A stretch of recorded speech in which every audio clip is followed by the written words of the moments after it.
Welcome, everyone. My name is Randy Howell, and we are here with it's either Trader State of Mind, which is the official name of the company, or My Trader State of Mind when we had to go back and buy the domain name. So, any rate, folks, what I want to do before we get started this evening is just make sure that you can hear me. If a few people just type in yes or Y so that I know that I'm being heard, we'll be, yep, okay, there we go. Now, let's take a look at this. You know, how on earth do really smart people, they get into trading, they get themselves trained, and then what happens is that they sit there and go, what in the world's going on? What in the world's going on? I can't seem to trade my mind that I know that has the knowledge of trading, but I can do it when the risk isn't there, but something just absolutely goes crazy with me. That's what we're going to be exploring tonight. And what you're going to discover is this. It's pretty simple. Is that, first of all, we have to, understanding this is that we're looking at emotional hijackings here. We're looking at something not about the thinking brain per se, but ultimately what you guys are all taught is how to use the thinking brain. That's what the world does now. That's called rationalistic thinking. And we think that rationalism is king. Yet what we find out in trading is something is really wrong. Yet we keep doing the same thing over again. It's almost predictable exactly when things are going to go wrong. I mean, what is the scenario? A lot of people just simply freeze on that trigger. They can't make entries. Then what happens is they just get in and all of a sudden they start having self-doubt. The trade goes against them and they bail out, they go crazy. Or then what happens is they finally get to the moment where they get some profitability. They take that money and jump out of the trade and only to watch it just absolutely go to target. And then they revenge trade. They start saying, I'm going to make up those prior losses. Yeah, I'm going to get it back. There's all sorts of things that go on, and you keep doing the same thing over and over again. And that's the thing is, do you see it's not working? And our good buddy here, Albert Einstein, is saying, you know something, that's the definition of insanity, is you keep doing the same thing over and over again, but getting different results. Well, yeah, and expect different results. The thing is that the trading is full of this. So what I want you to see is there's something going on here that's not working, and ignoring it, trying to keep doing the same thing, and then trying to push through it harder and harder. What I want you to notice is it isn't working. And we keep having these urban legends about the guys who just seem to be able to do this, and they go in and they train well and all that kind of stuff. And we've got one of those guys in the audience tonight. A good friend of mine, David DeBay, runs Polaris Trading. He's got his group here. And David, he was just a born trader. You know, he started all the way through, and you think, well, him. Well, David is like one in a zillion. And what about the rest of us that have what we call typical emotional architecture? That's when you discover something. And this is the great truth that traders don't figure out for 4 or 5 years, is that everybody has a trading system, or at least you better, okay? Everybody has a methodology that is supposed to be able to help you with a set of trading rules that allow you to be able to manage risk and keep those losses small and keep the winners big. And nobody notices that there's anything else to trading other than that until they keep losing or leaving a lot of money on the table. And they finally come to the moment, you know, this psychological thing, it seems, you know, I keep getting scared. I still overtrade. I do all this stuff. Maybe this has something to trader psychology. And that's when you start discovering is that trading, really, there is no separation of the beliefs that you bring to trading and the performance, particularly in your trading account.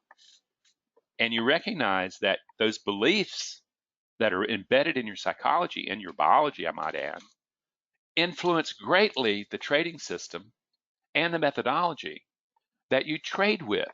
And yet everybody ignores this. And even if they start recognizing that, that yes, trading psychology has something to do with this, yet at the same time, it's blown off. Oh, and by the way, is that I defer questions to the end. If you write those questions in as you go, I will answer them at the end. Okay, I really will. But I'm kind of one of those guys that if I start getting distracted, I lose my train of thought, and boy, we don't want that. Okay, so here's the deal: when you take a look at this graph, it starts letting you know something, and it clues you into a great, great truth. Is that what you discover among really great traders?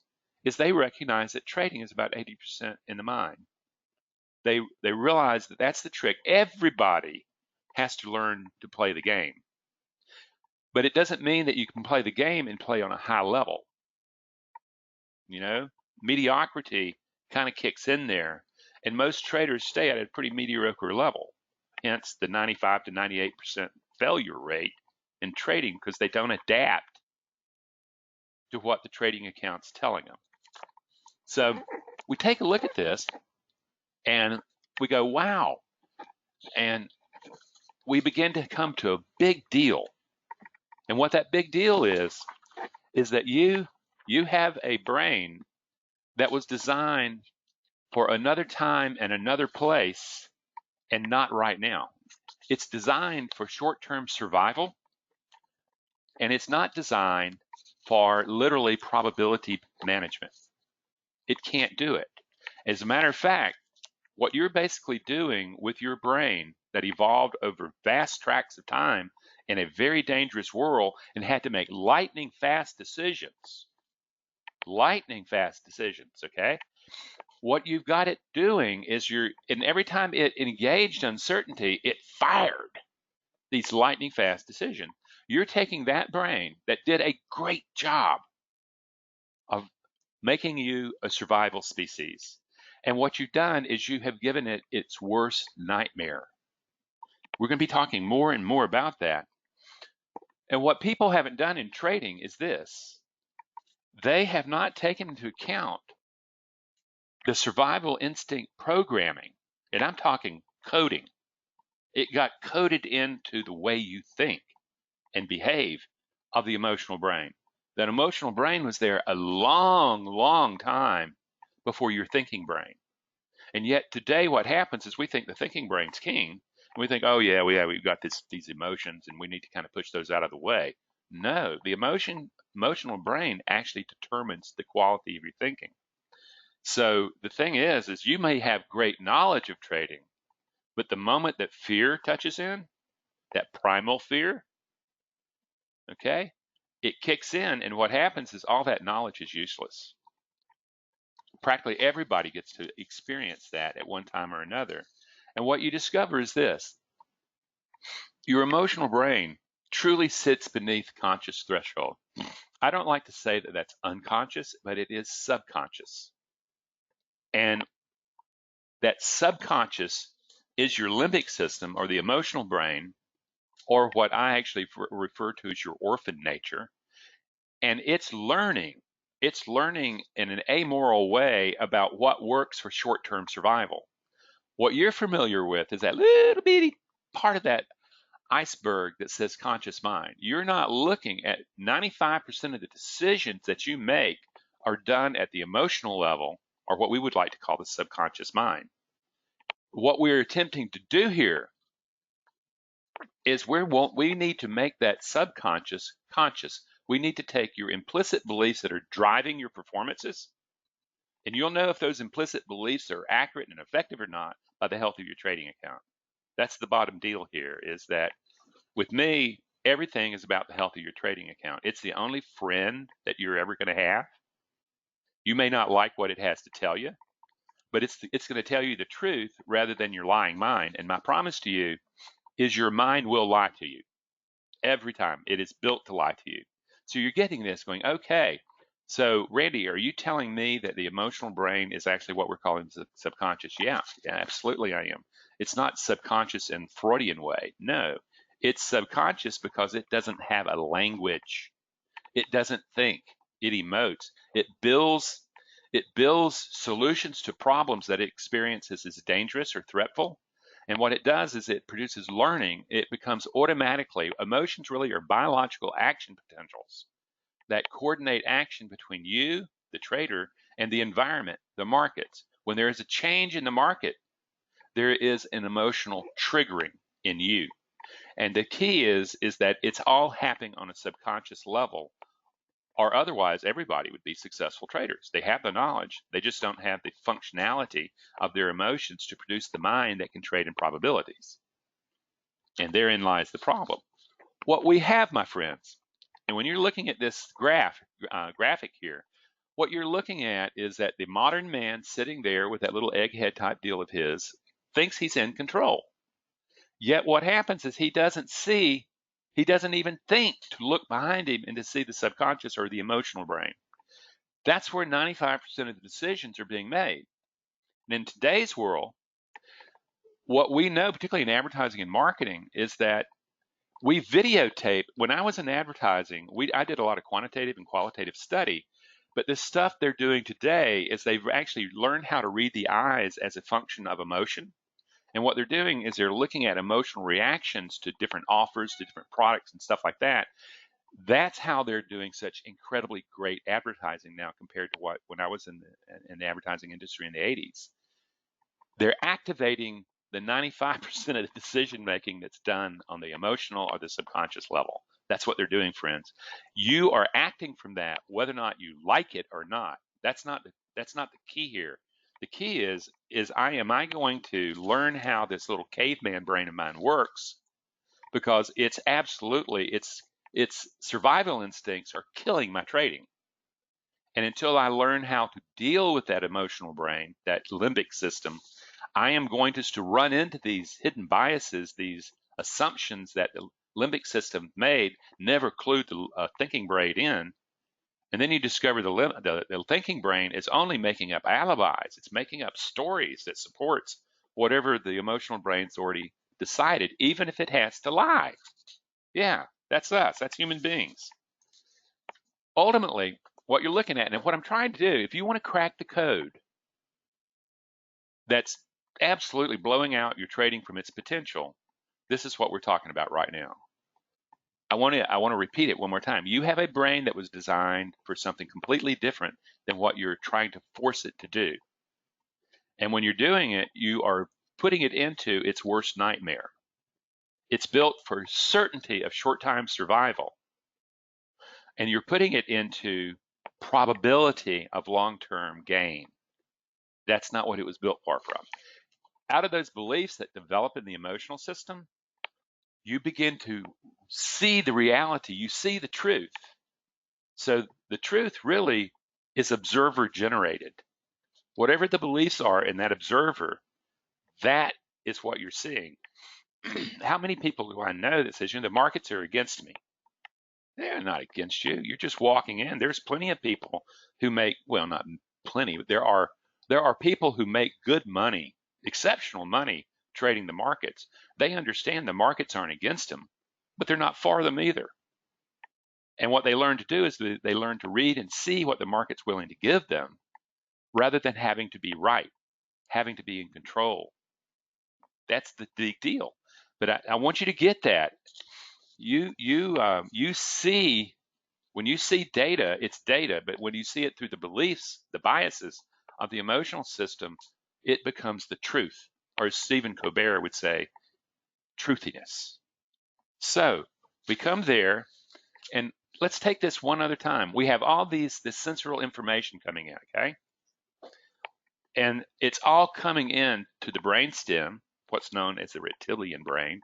Then it goes to the sensory thalamus, and it's evaluated. And a decision is made based on, at that level, literally the perspective, the beliefs, the values, the memories, the biases, the assumptions, the past emotional learning that brain has discovered. Decisions are made.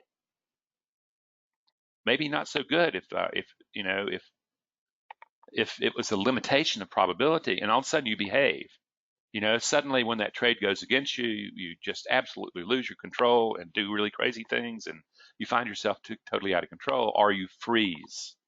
Any of those fight-flight responses, the over trading, the revenge trading, are just, taking those profits way too early, all that stuff.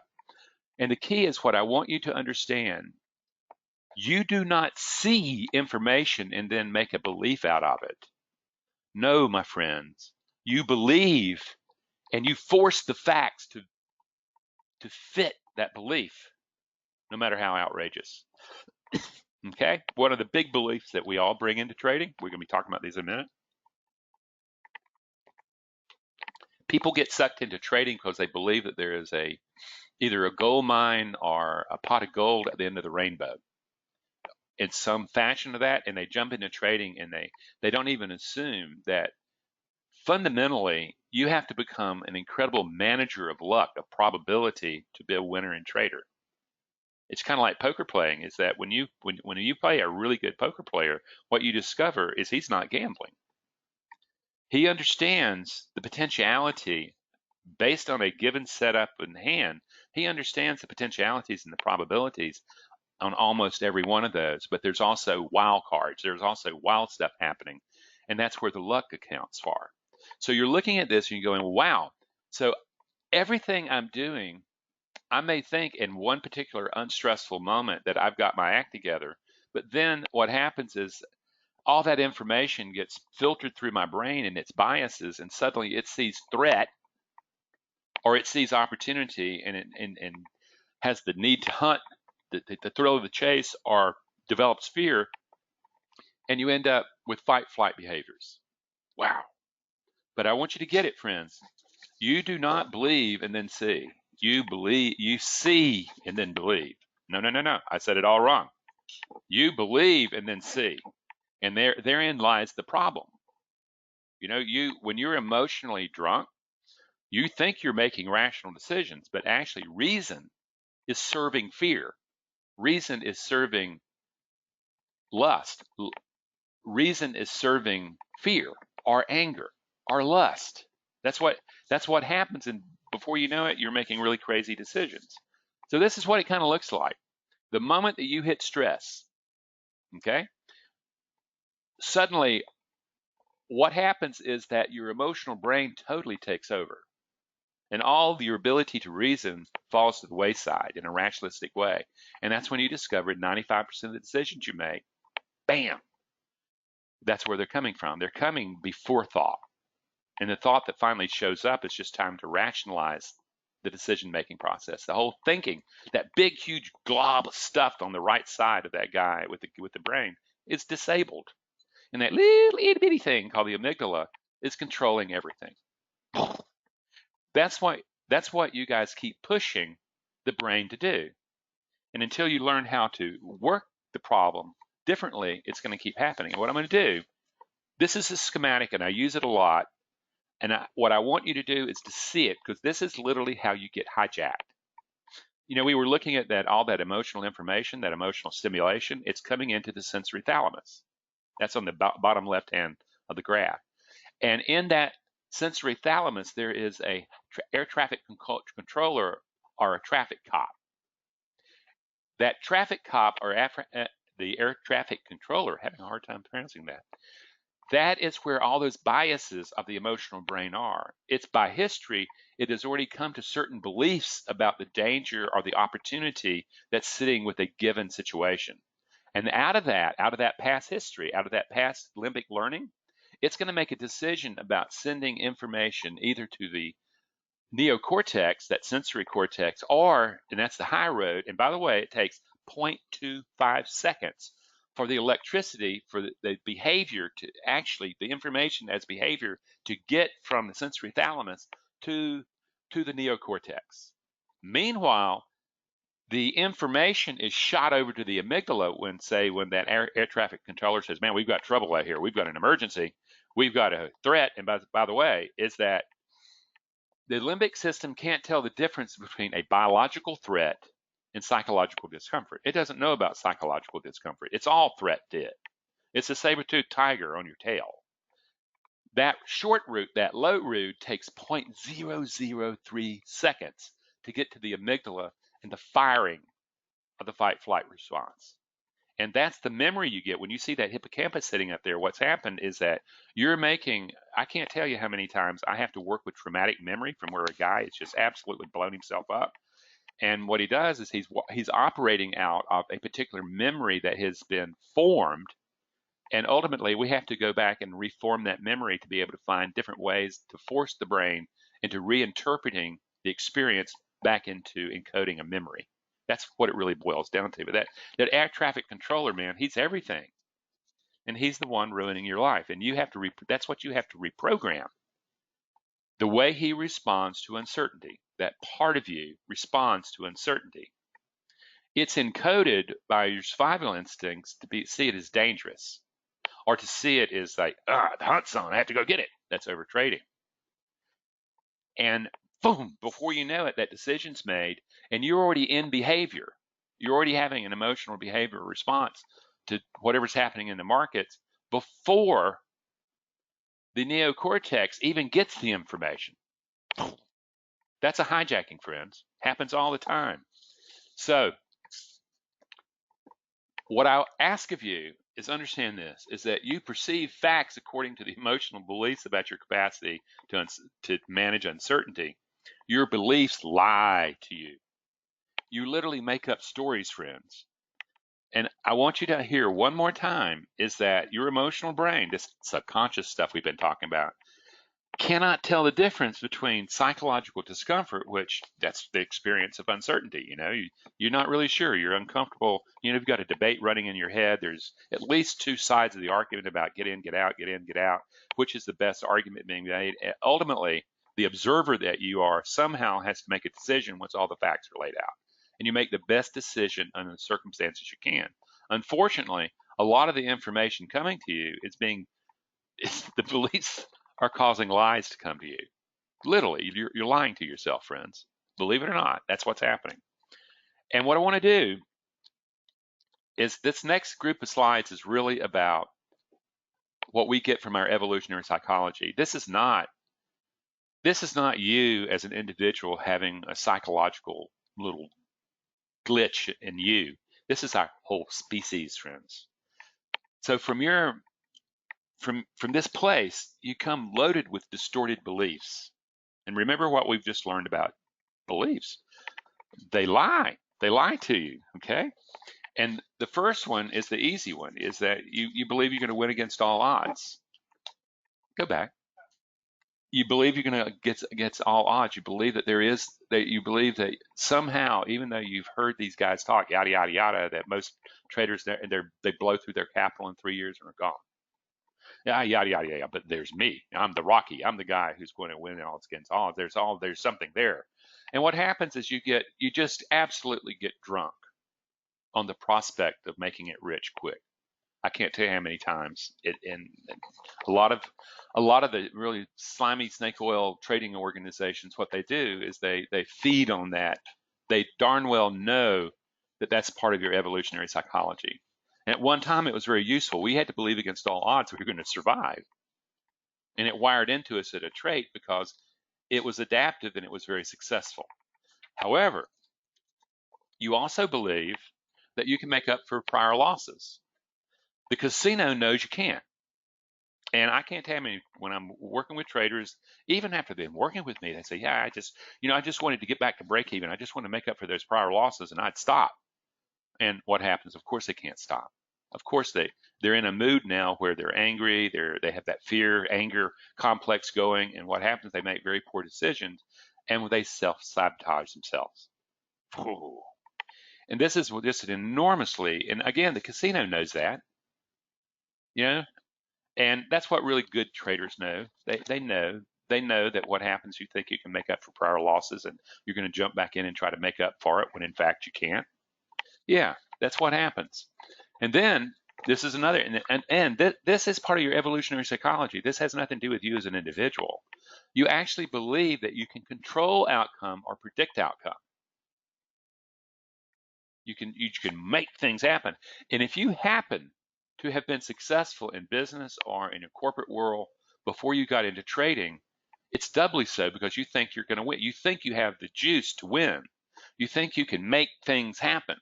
And what happens is that you discover very quickly is that believing that you can control the markets, control outcome, it will teach you fast. So here we are, and understand this is a bias that you can control outcome. And here you are working with it now, God knows how many generations later, and it's totally lost its capacity to be helpful. Because that's the one thing that you can't do in trading, and you can't do in life, I might add, is who could have predicted COVID, you know? So the key is suddenly it's here, and all that sense of security and sense of power, poof, it's gone. And ultimately, you can't control outcome. And it's the hardest thing for an alpha kappa guy or girl to really get their hands around, but it's totally necessary. The other thing is, did you believe that you're going to be a winner? And the truth is that you don't control winning either. And that the other thing in particular is that a lot of the people I work with believe that their sense of mattering is tied up with their sense of winning and making money. And as long as those things are tied together, the casino has enormous odds against you. Because the moment that you're not winning, you're sitting there looking at that P&L statement, it's going up and down, up and down, up and down, up and down, up and down. And you're looking at it and you're freaking out because, golly, I'm losing money. Well, you're losing money in a second. And you're looking at something in a short time period. You're not looking at it over time. Where I'm looking at, are you profitable on a weekly or a monthly basis? Okay, that's the way you begin to start getting into probability and to get into larger time frames in which to evaluate the health of your trading account. So let's get it. We're going to put this thing up, is that the brain's built for certainty of short-term survival. Something you can be just sitting there having a wonderful moment and you're on that wave and you just feel like exhilaration and all that stuff, and you don't see the shark beneath the water. There's always that danger lurking out there, and your brain is built to look for that. It's called anxiety. It's called worry. It's called all that stuff. But this is what the fear-based brain is built to do, and it's what you bring to trading. It's what you bring to trading. Now, you may have learned to deal with that fear by aggression, but ultimately you're dealing with the aggression by you're dealing with that aggression is to take away the threat, to tone it down, or the aggression is sitting there getting you to take advantage of opportunity and make things happen. Seize it. Get that woolly mammoth down. Yeah, we can eat for a long time, and plus, if I help bring down the woolly mammoth, I have great status in my clan, and that gives me access to the best roles, to the best babes, and all like that. In the same way that women had another set of rules that if they were able to perform, it would give them the best access to the best guys. So you're seeing this as natural selection, and yet the brain's built for something very different, and we're trying to force it to be a probability-based machine, and that's not going to happen. So, friends, this is the biological and psychological programming that you're going to need to reprogram. It's nothing personal. That's what I want you to get, is that your survival instincts and your evolution of being able to work and survive in a world, look, I'm going to tell you, it's highly successful. But they're not built to work with the uncertainty and the randomness of trading. It wants certainty, and what you have to do as a trader, you have to become incredibly comfortable with the randomness and the uncertainty and the probability of trading. You begin to work in probabilities rather than certainties, and that is just something that your brain, that's not what it's been programmed to do, and you're going to have to reprogram it. That's the coding that you're going to have to crack. That's the coding that you're going to have to recode if you're going to be successful. So when we get this thing down, it all comes to this. How do you reprogram that? And, suddenly you have this guy, oh, yeah, well, it's falling off the edge of the world, off the roller coaster. Oh, we're just having a market correction. What you really, truly need to understand is the brain experiences confusion when it engages uncertainty. That's the big thing. When the brain experiences uncertainty, it becomes very confused. It really doesn't know. It becomes life and death. You just don't want to be uncertain when you're around a saber-toothed tiger. You know what his game plan is. And if you have any uncertainty at that moment, you're a meal. And so we're going, wow, wow. That confusion leads to vulnerability then. That vulnerability is what triggers that fight-flight. That's what triggers that traffic cop to send that fast signal over to the amygdala under stress, with capital on line. That's where we're at, friends. That's the brain you brought.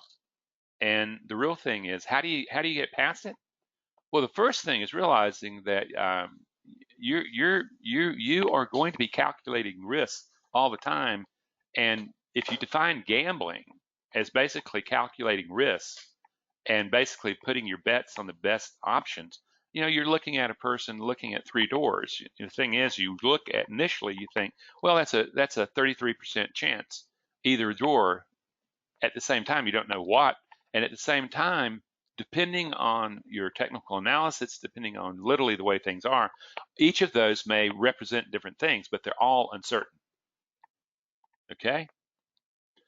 The truth is you have to get rid of abundance thinking, this positive thinking, and what you want is you want probability thinking. You really want it where you begin to recognize, and it's a big deal, that winning, all this powerful stuff about winning, is just landing on the right side of probability. That's all. There's no reason to feel good. It's just landing on the right side of probability. Losing is simply landing on the wrong side of probability. And so when you get a really good trader, when they may look at it and say, well, I did lose money, but at the same time is that, I managed this trade. There's really nothing I would do differently. And they take that as a victory. They realize that's just putting up numbers, and the more numbers they put up, the more valid their edge of their strategy is. That's what they understand. They're not looking at it from a short-term survival standpoint. They're looking at it from a long-term probability standpoint. So bottom line is that we have to rebuild a fear-based brain into a probability-based mindset. And it starts right here. It starts with an acceptance that what you're doing is not working. And like Einstein said, if you keep doing it, it's just a proof of your insanity. And what we want to do is we want to change the brain's reaction to uncertainty. That is what has to be rebuilt. And why? Well, here's a little graph that's been around. This is called the Yerkes graph, and it's been around for well over a century. This is how long they've known about the effects of stress on thinking. You'll take a look at this, and the more the stress increases, that's the bottom axis. What you notice about the top axis is that the performance at first goes up, and then all of a sudden it collapses, and you start getting anxiety and all that kind of good stuff, and you start having that's where the emotional meltdowns happen. You actually need a little stress in trading. It's called eustress, and you're not looking to be completely flatlining it where you're completely calm. You actually want the mind to be active. You want it alert, focused, and ready, but you do not want the body aroused. You don't want it experiencing the stress, because that's leading you toward fight flight. But you want a certain level of where you have that increased intention, you have the interest, you have all that kind of stuff, and you're ready to go. And it pops out at a peak performance mind. And that's what our job is to help people to do, is to build that. So the very first skill that we teach in our work is emotional regulation. We know that stress is going to be there. If you're dealing with the brain on uncertainty, stress is going to be there, friends. The thing is it going to be distress, which you don't want, or eustress, which you do want? And the key is that what we discover is that your breathing and the muscle tension in your body are parts of the biology of that emotion. That's the very first thing you have to get, is that in emotional intelligence work, you're going to have to find out very quickly that emotions are not psychological. They are biological, and they are built around, most of them are built around survival instincts. So it's not going to be natural for you to learn to manage stress of trading. And it may be unnatural, but you better learn how to do it, or you're never going to be able to make the kind of decisions you need to make while under pressure. That's the deal, my friends. So we know that, and we want you to do it before you make a whole bunch of damage to your trading account. And after you learn that, that's not enough. Ultimately, emotional regulation will get you to the door of the mind. Okay? It will not change the beliefs that exist encoded into the circuitry of the brain or in the evolution of the mind. However, if you can't get the emotional regulation down, you're never going to get to the beliefs that are driving your emotional reactions to uncertainty. That's the deal, my friends. With that, we teach mindfulness. Mindfulness is another way of saying it is recognizing that you and your thoughts are not the same. You and your beliefs are not the same. And that the observer that you are, and we actually teach you how to develop the faculty of observation where you are able to step back out of thought instead of being like on the left of the left part of this picture, you see caught up in thoughts. You have fused to the thoughts and they are you. On the right side, you start noticing there's an observer mode that you realize that, yeah, all that junk's going on in my mind, but they are my thoughts. They are not me. The thoughts represent only one potential organization of a self.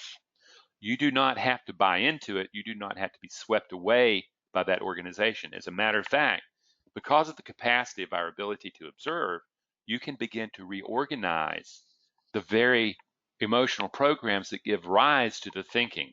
And friends, that's where the major part of my work is. And there, you begin to go, my goodness gracious, what happens is I have many different perspectives in my mind. And what you discover very quickly is this, is that there are, we call it in neurobiology, we'd call it spheres of influence. I like to call it voices in your mind. When you have an internal argument and you can hear these people, this thing shouting back and forth, those are the voices, those are the emotional programs of the brain that have been given voice as your thoughts in the mind. Powerful. What happens is that in learning how to use the observer, being able to use applied mindfulness, you begin to become the organizer, the designer of the mind that you bring to the management of uncertainty, rather than the one that you inherited from history. And friends, that's the ticket. That's the ticket. And what you discover really quickly is this, is the brain is a community of emotional programs that really duke it out and learn how to cooperate or compete with one another to create a self that engages the environment. That same brain gives rise to the mind, and that's where we like to say the mind really becomes a board meeting where there are different forces, factions in that board that want to take the company different ways. And the problem is because of your mindlessness, you have been asleep. And waking up, you realize that you have a mutiny going on, and you realize that there's some really competitive forces. I mean, you take a look at this boardroom here. You get two guys and all their alphaness, and you can see it. That corporate self hasn't decided which way it's going to go, and here's the argument about which direction, and it's only which one's going to win. Which one are you going to feed? And that's really the key. This is the space, your mind, where these things get going. And what does it normally look like? Well, it looks like this. Who has ever experienced the temptation? Yeah, do this. Take it. God, this is a great setup. No, it's not in your plan. Take it. Or it's like, hey, you could lose. What would you think? Don't lose. What would people think? You begin to see that, and you see on the other side, calm down. You know how to do this. You know your rules. You begin to see that, oh my gosh, these are voices running in my head. I'm not crazy for having the voices. I'm crazy for trying to ignore them and thinking that it's bad to have voices in the head. No, you're not insane at all. What you are is you're very sane when you start realizing, oh man, there's some highly competitive voices going on in there. And the truth is that I've fallen into this stupid trap of thinking that they were bad to have voices in the head. No, you need to become commander of those voices. Okay? You need to manage the committee of the mind, the boardroom of the mind.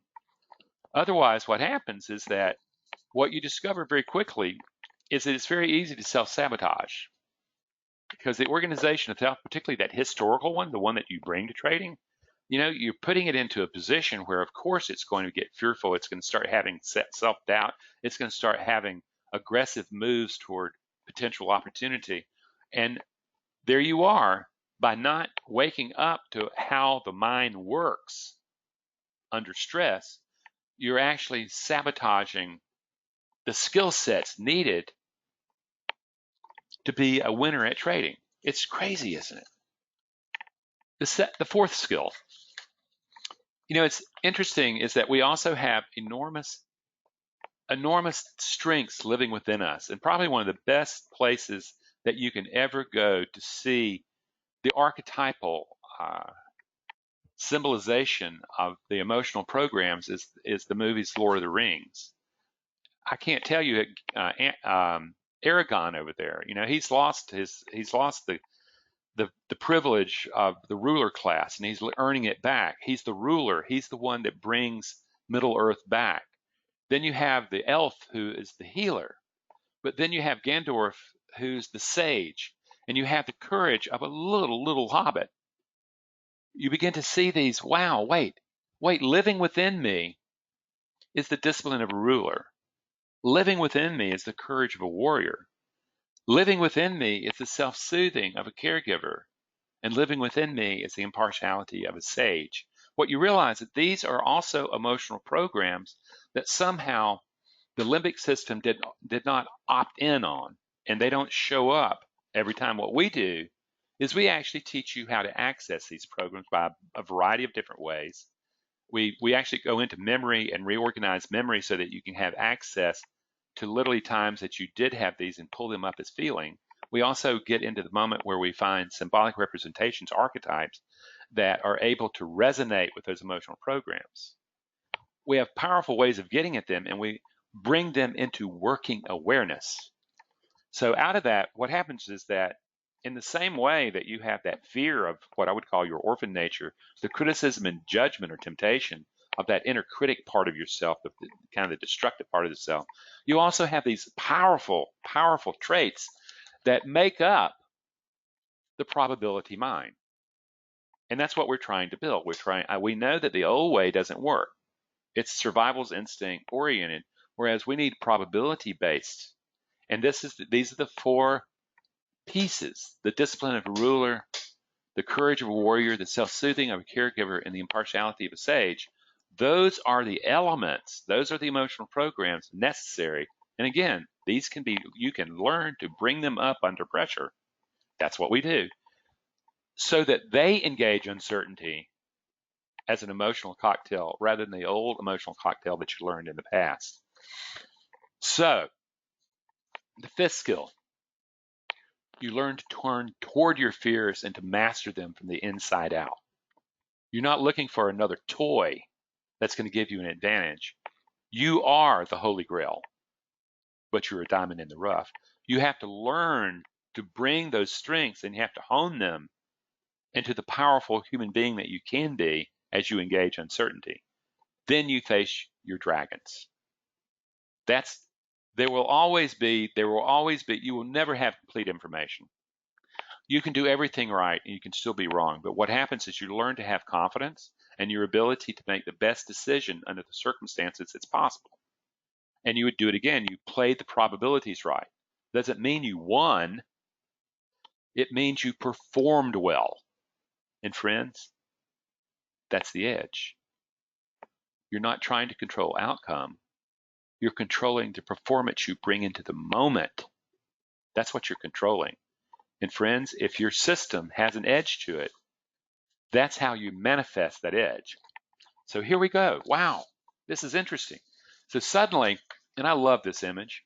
This is you think about it, this is a crew of people, and these guys are in rough seas. They are being challenged up to their necks. And what you look at is everybody's doing their role. The ruler's got the discipline. He's managing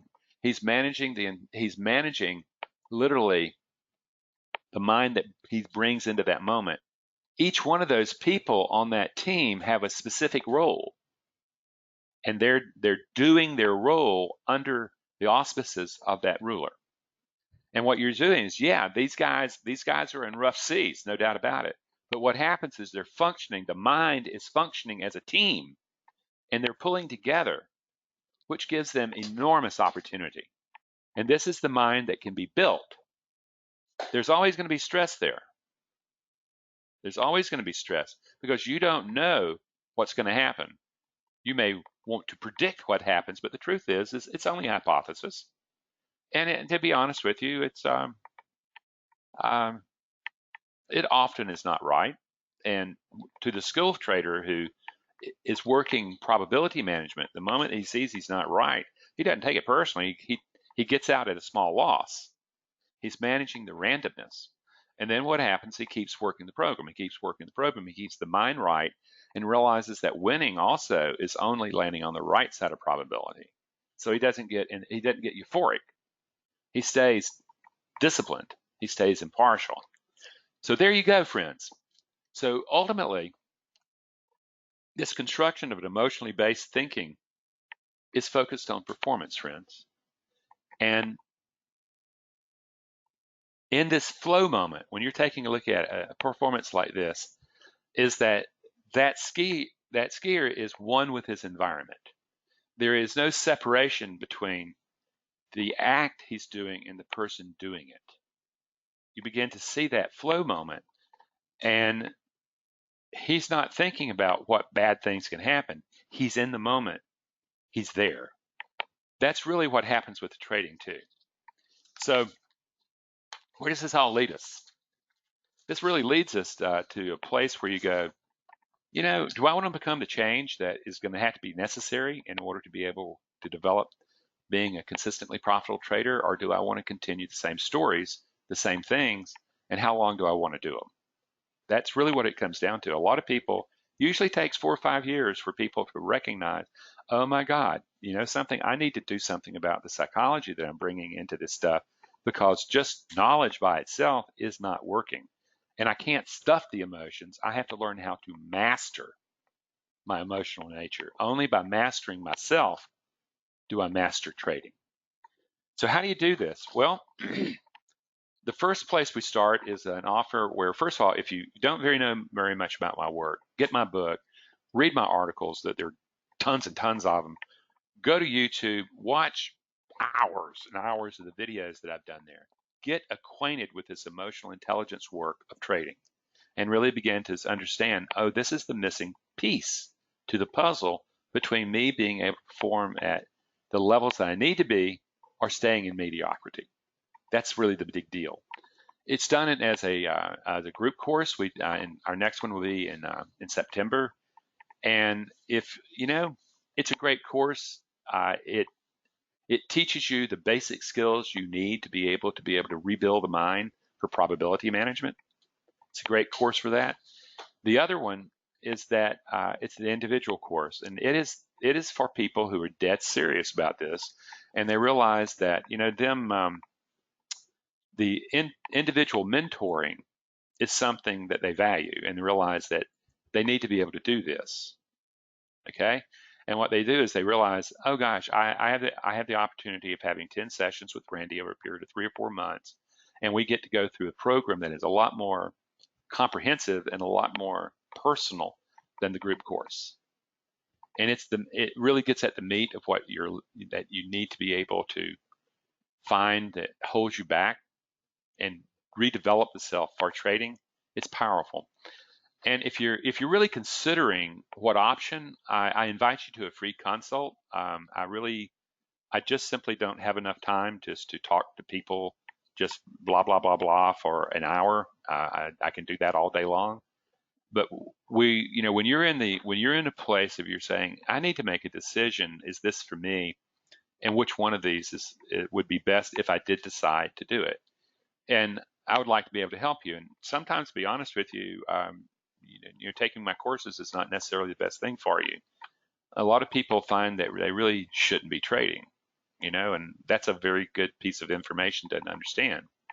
But the thing is that if you want that free consult, if you're really considering this stuff and realizing this is the missing piece between that separates you from the potential you have in trading, just hit contact us, go to the website, hit contact us, and then ask for a free consult. And you'll need to go, I'm sure if you type in this address, it'll also show you My Trader State of Mind.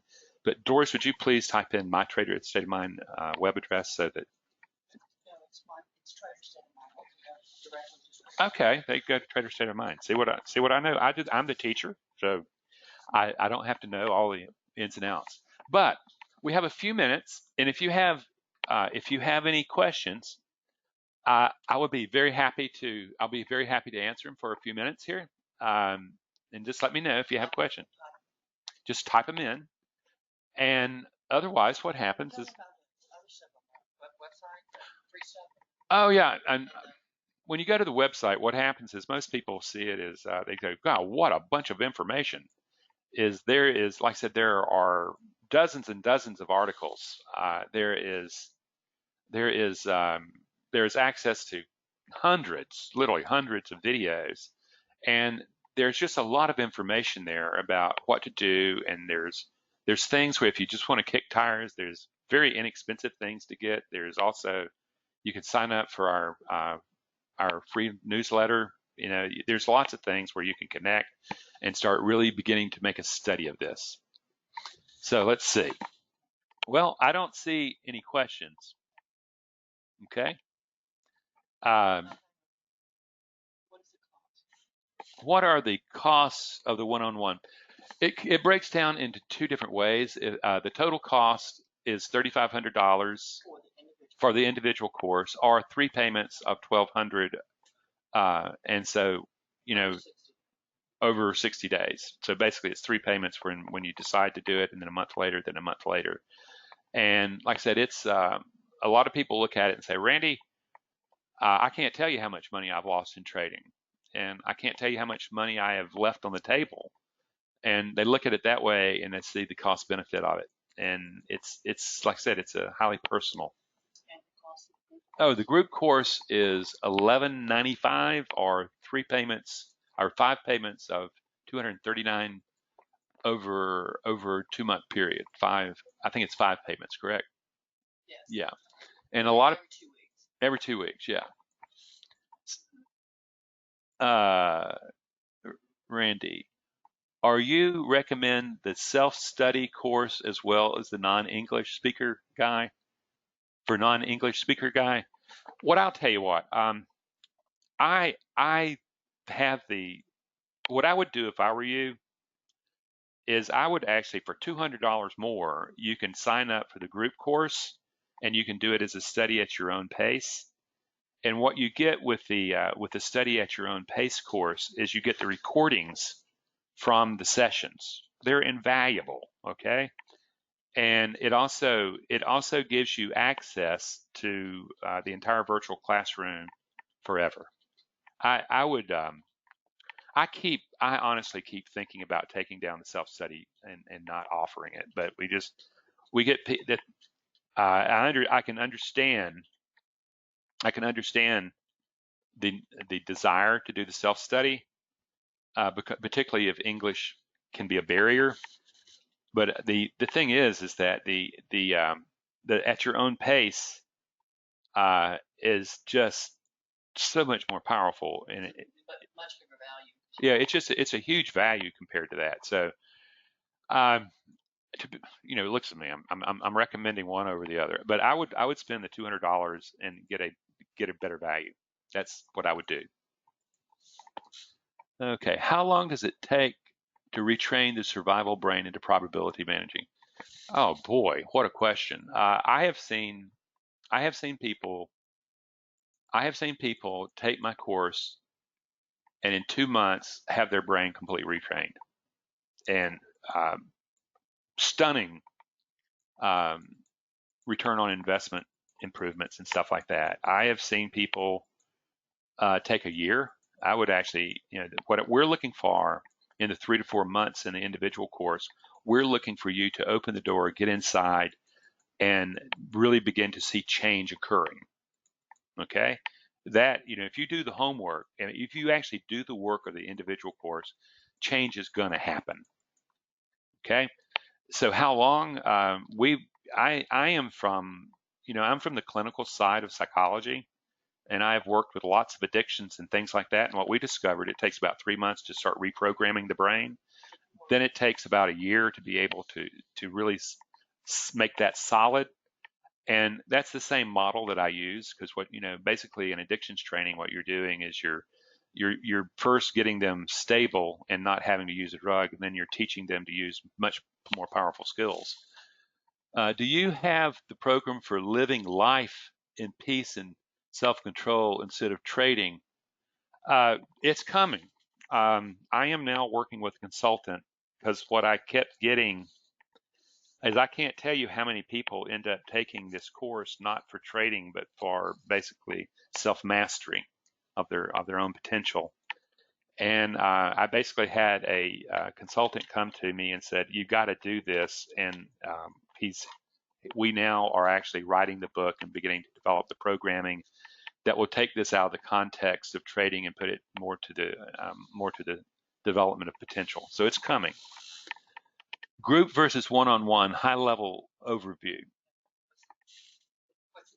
What's the difference? Ultimately, the difference is me. Is that in the group course, what you get is you get access to me for an hour and 15 minutes every 2 weeks for a period of 5 times with the individual. Not access to me individually, but as a group. Okay.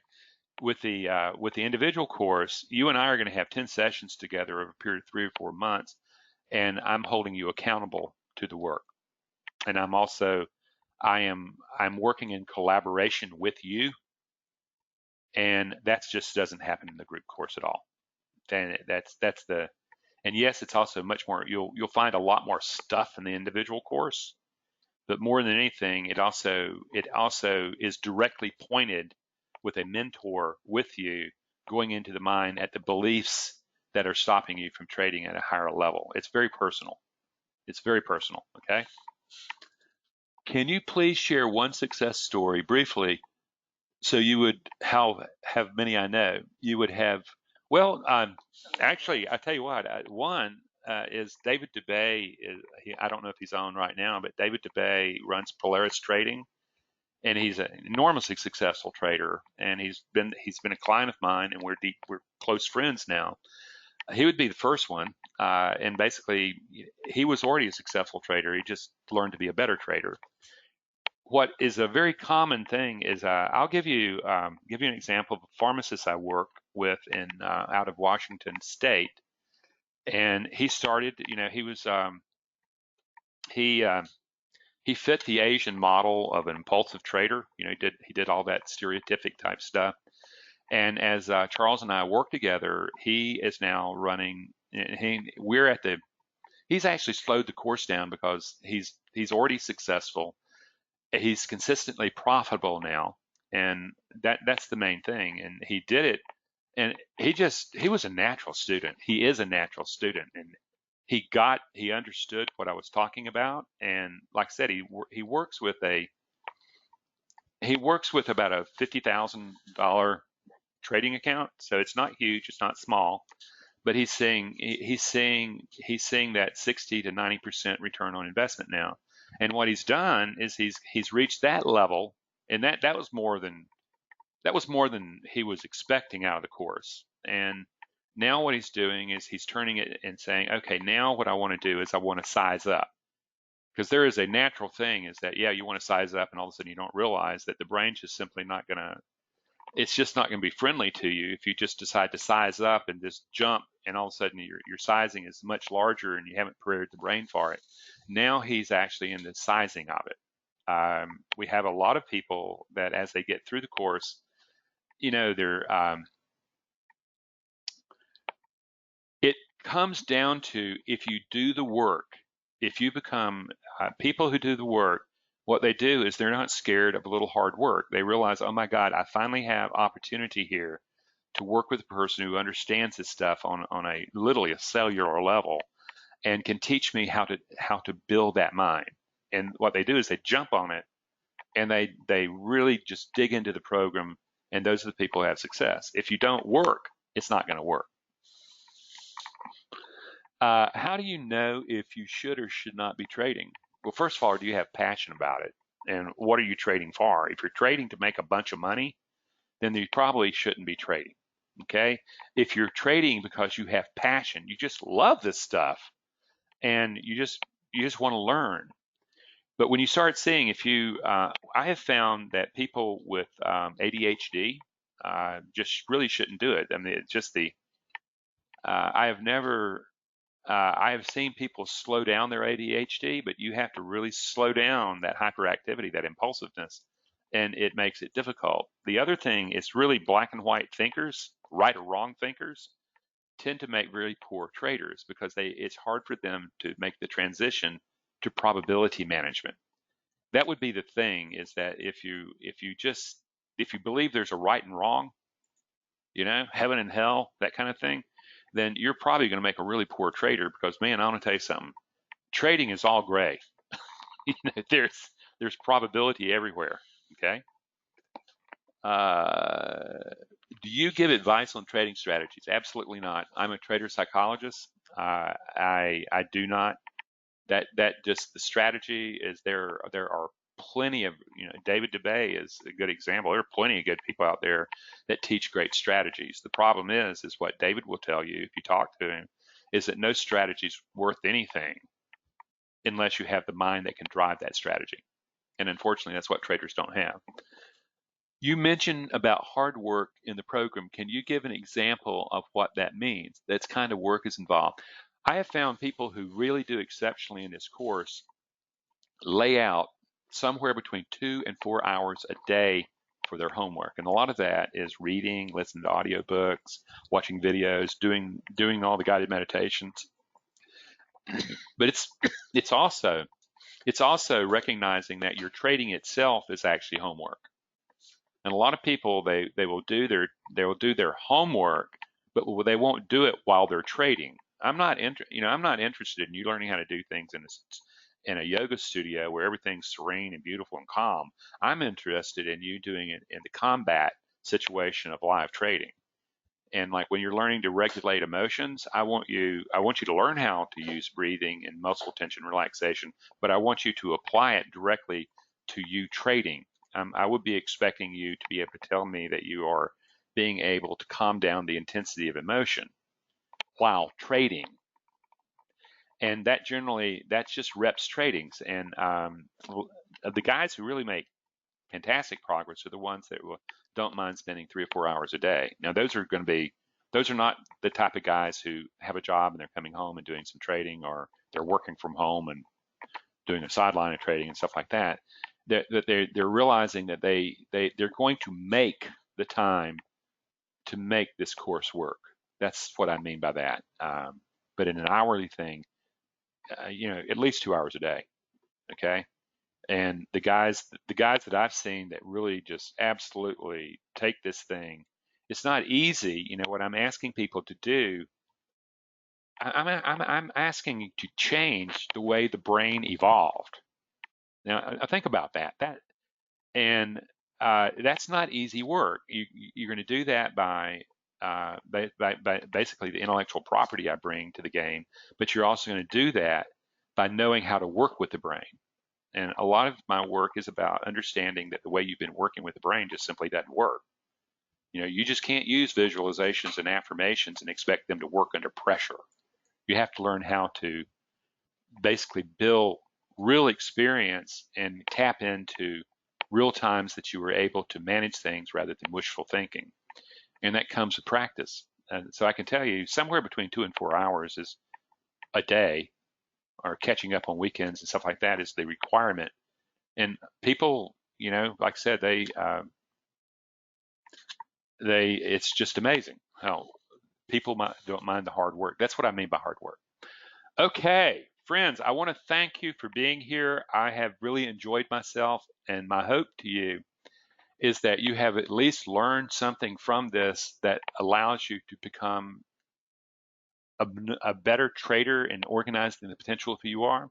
And what I also hope you understand is how the biology has to be included as part of the psychology. And this is something where you have to redevelop the brain. And yes, I can teach you to do that, or I can teach you the skills. You actually have to do the learning. And if you want help, let me know. Meanwhile, I wish you well. I hope you great trading. And I'll leave you with one tip. Tomorrow, if you want to take a look at this, when you trade, what I want you to do is either have a video feed or a mirror. And I want you to watch yourself. And I want you to watch yourself not breathing and holding muscle tension. And recognize every time you do that, what you're doing is you're blowing up your trading mind. Okay? Or panting or holding your breath. But mainly, look at where you're holding attention. It'll be your jaws, it'll be your eyes, it'll be your gut, it'll be your legs. Just notice that. What you're doing is you're producing emotional arousal that's going to eventually lead to an emotional hijacking. Just notice that, friends, okay? So, friends, have a great evening or whenever you're listening to this, and have a great life in trading. Take care.